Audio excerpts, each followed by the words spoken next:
Hey, what's going on everyone? Hawks21 here, back with another Splinterlands video.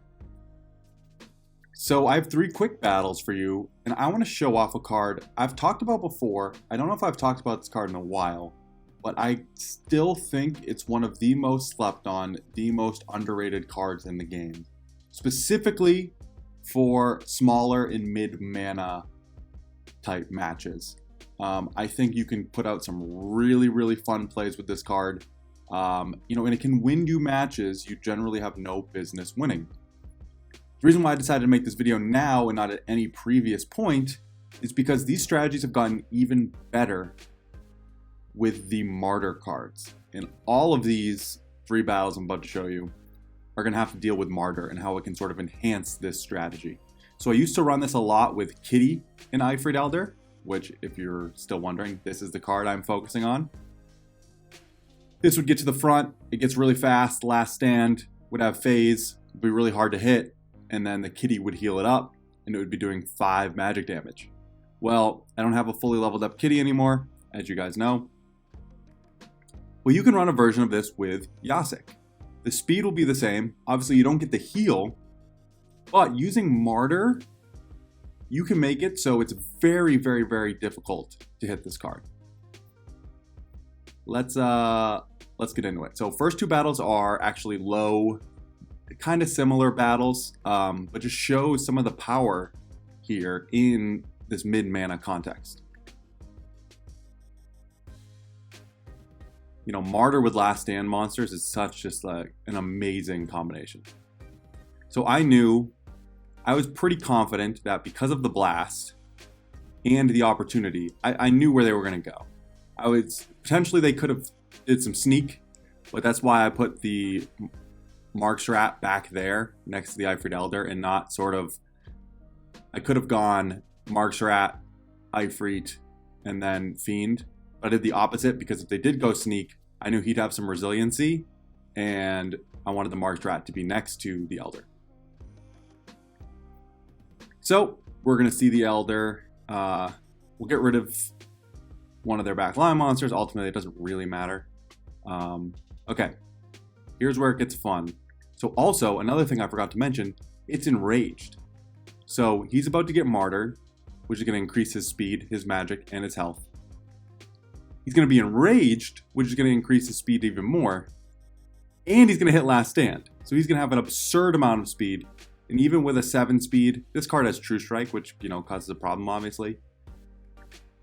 But even with a 7 speed car up front, so that was the Martyr for 9. And boom, Last Stand for 14. 100% chance to dodge. 70% chance to dodge. 70% chance. Obviously, again, True Strike, which creates a problem. But part of what works so well here is that I have 6 magic.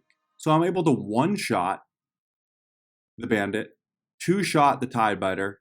Once the Igor gets to the front, it doesn't really matter, but 1-shot the Igor, I can just quickly make my way through the team. So miss. There's the 1-shot on the Bandit. So if I would have enraged the Bandit, right, hit it with 5, it would have hit a huge shot on me the next turn. And you'll sort of see that here, right? The enraged Tidebiter did a pretty good shot, but now it's over. It's just too much damage, too much speed, too much health. Very good low to mid mana strategy. Here's another one. So another opportunity strategy. And this time I basically said, all right, I know the Efreet Elder is going to be the lowest health monster or highest health monster in the battle. So let me bring my 2 lower health martyr abilities. We'll let it get martyr twice, and then it will move into the front position. So that was my whole strategy there. Very simple, very easy. And we'll watch it play out.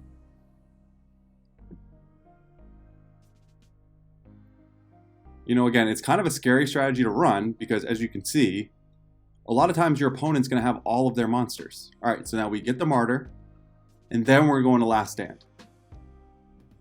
So now we have an 8 magic, 11 speed, 18 health monster. They have their entire lineup, but this is such an insane card to try to hit. 50% chance to dodge, 70% chance to dodge, 70% chance to dodge, 60% chance to dodge. So all of the dodge chances are in my favor. You know, this isn't like 100% me win battle, obviously, because there's some RNG here. For the last one, you know, I had mostly 100% chances. This isn't the same exact thing, but the odds, the numbers just work out in my favor. So they do land a hit here. I even get even faster to 12 speed. So now the math is even better in my favor. Oh, oops, switch battle, sorry. 8 damage. You know, and this card can be really annoying to get through at the end, but when you're, again, talking 8 magic damage, even with the healed, even with its scavenged health, it only takes me 2 shots. Then at this point, it's over. Just too powerful of a card once you get it 1 or 2 martyrs. Finally, here's a big one. And I have some extra thoughts about this one and why I tried it this way and sort of what I was going for. And it was based on the opponent I was playing. So this was a tournament. So I knew I was playing Immaculator. I actually don't even know if that's how you pronounce it, and we talk all the time, so I should probably figure that out. But if you didn't know, he's a fantastic player. So I know he's a better player than I am. I know, more likely than not, he's going to put out a lineup that's superior to mine. So I talk a lot about just creating lineups that give you a chance to win. Right? That's why I like Yasik so much. You don't necessarily have to have a, 80% chance to win, a 90% chance to win. But if you're in a situation and you can get yourself a 40% chance to win, that's not bad. That might be the best you can do. Right? So it's not all about putting out the lineup you think is going to, you don't have to go for a 100% chance to win. Right? If you could do that, great. But there are going to be opportunities where you can say, hey, I want to create a lineup where if this works well, I don't love my chances against this opponent. I don't love my chances in this rule set. I don't have all of the cards to make this happen. I do this a lot with Jared Scar. There's a lot of all-out, sell-out Jared Scar plays when I know I don't have a chance. And if it works out and my Jared Scar gets rolling, then all of a sudden I do have a chance. So that's kind of what I was thinking about here. So to be honest, I was expecting Yasik versus Yasik. So I said, you know what? I'm going to bracket my Efreet Elder between the 2 martyr cards that we showed in the last one. And hopefully, between the return fire and what I was expecting to be Yasik, so between the scatter shot, these 2 will get wiped out. Efreet Elder will eventually move into the front position and be a very, very powerful last stand monster. It didn't obviously work out exactly how I was thinking,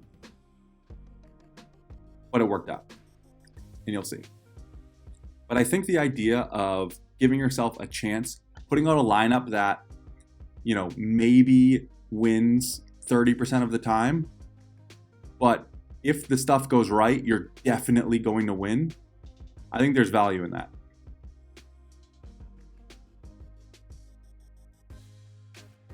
This is one of those lineups where if things go my way, this is a very, very, very powerful lineup. There's a lot, the timing needs to be right. They need to sort of cooperate, and they ultimately did via the snipe monster. As you can see, I'm down big here. I am down big. We get the first martyr. Also, my magic's being nerfed. And then here is the second martyr into the last stand. So we do eventually get that magic back, so we're up to 7. The return fire helps me a lot because I took out one of their speeds. So now those 2 guys at the top, the Rune Crafter and the Scavo Technomancer, have low chances of hitting, even though it just hit. And again, now we just have too much magic damage. So yeah, Efreet Elder, super underrated card. If we go to peak monsters, here is the untamed reward cards, which is what Efreet Elder is. As you can see, it's kind of middle of the pack, and I don't really agree with this pricing order. I'd prefer this card to Captain's Ghost for sure. You know, this is a card that can win you matches basically by itself. So way above Captain's Ghost for me, way above Centauri Mage. I'd honestly put it above Phineas, and I would put it around here in terms of value. This is a very, very good card. Kelp Initiate's better. Excuse me, sorry. Kelp Initiate's better, for sure. But if I was pricing these things out all equal, you know, this card would be more around here than, you know, comparable with the Captain's Ghost. But, you know, what do I know? I can just show you the battles that I play and win. Last thing I'll say is the Splinterlands Madness tournament is underway. We are currently in bracket play, so stay tuned for stuff on Twitter, stuff on YouTube. You can follow along in the matchups. We'll be playing some cool battles. There'll be a lot of pressure. It'll be a really good time. Here's a silver bracket. Here's a diamond bracket. Stay tuned. All right, I'm going to stop it there. Hope you guys enjoyed. If you did, it'd be awesome if you could take a second to like and subscribe. I will talk to you guys soon and see you around the game.